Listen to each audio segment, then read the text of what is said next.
नमस्कार दोस्तों, स्वागत है आप सभी को आपका यूट्यूब चैनल अंदाज भोजपुरी। मेरा नाम है विशाल कुमार और आप सब देख रहे हैं आपका यूट्यूब चैनल अंदाज भोजपुरी। जी हाँ दोस्तों, तो कैसे हैं आप लोग? उम्मीद करते हैं कि आप लोग बहुत ही अच्छे होंगे। जी हाँ दोस्तों, बता दूं कि भोजपुरी गायक रमेश रसमिया जी का एक गाना आया जिस गाने का बोल है पासवान जी के लइका बड़ा अंडोला। जी हाँ दोस्तों, तो इसी गाने पे बरखा पासवान जी काफ़ी हाई लेवल का रील्स वीडियो बनाए हैं जो कि आप सब पहले देखे हैं।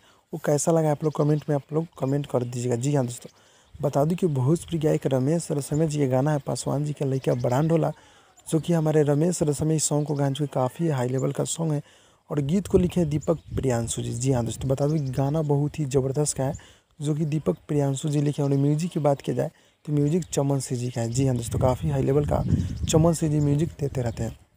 और इस गाने को रिलीज़ किया गया है रमेश रसमिया ऑफिशियल यूट्यूब चैनल के माध्यम से। जी हाँ दोस्तों, गाने को आप लोग जाकर सुन लीजिए और बरखा पासवान जी का जो कि आप लोग वीडियो देखे वो कैसा लगा है कमेंट में आप लोग कमेंट कीजिएगा। जी हाँ दोस्तों, अच्छा लगा तो लाइक कीजिएगा, चैनल पर नए चैनल को सब्सक्राइब कीजिएगा। मिलते हैं अगली वीडियो में, तब तक के लिए बाय बाय दोस्तों।